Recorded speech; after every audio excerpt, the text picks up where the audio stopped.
Pois é, Trali, boa tarde para você, para todo mundo que está com a gente aqui na Globo News. Hoje foi um dia pior do que ontem, né? A gente falava do fechamento do dólar ontem, chegou a bater 6,20, mas fechou em 6,09 e hoje fechando aí acima dos 6,20, R$ 6,26 a cotação do dólar. Trali, na economia, né, no mercado financeiro, a expectativa muitas vezes vale mais do que os fatos. E para a gente entender essa escalada do dólar, sobretudo ao longo desse ano, o dólar começou o ano de 2024 abaixo de R$ 5 e vai fechar, muito provavelmente, acima dos R$ 6, se não acomodar de novo abaixo, né, desse valor até o final do ano. Mas é possível que feche o ano acima de R$ 6. Tem um pouco de fator externo, né? O dólar foi uma moeda que foi valorizada ao longo desse ano, sobretudo no segundo semestre, frente a todas as outras moedas do mundo. Se a gente tentar entender o cenário lá fora, começa ali com a eleição de Donald Trump. A eleição de Donald Trump coloca uma expectativa no mercado global de guerra comercial com a China e possível aumento da inflação nos Estados Unidos, o que pode levar a um aumento de juros. Então tem um juros futuro, que é a expectativa dos juros para o ano que vem nos Estados Unidos, alto.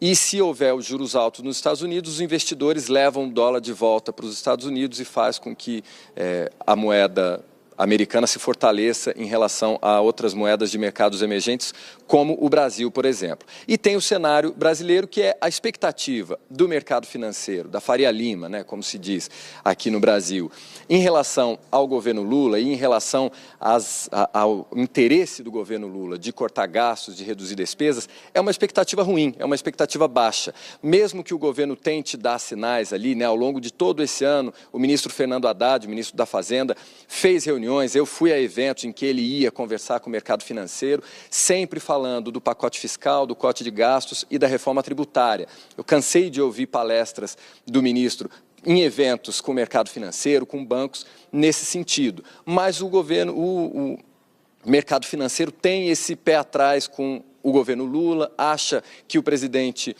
quer gastar mais do que cortar e não ficou satisfeito com o pacote de corte de gastos que foi anunciado em novembro pelo ministro da Fazenda e que agora tem que passar pelo Congresso. O próprio Pedro trouxe há pouco, né, que os deputados estão ali se sentindo pressionados pela alta do dólar. O que acontece? Quando a gente começa a conversar com alguns economistas, eu vejo ali duas opiniões mais divergentes. Um lado diz que, olha, realmente esse governo é muito difícil, não quer cortar gasto, vai ser difícil, a conta vai chegar e aí acaba que as expectativas de que vai ter uma economia difícil faz com que a bolsa caia e o dólar suba. Outro lado diz, olha, não é para tanto, o governo está fazendo ali alguma coisa, pode não estar fazendo o ideal, mas está conseguindo fazer. Só que há uma espécie de jogo especulativo justamente para pressionar o governo, para pressionar o Congresso.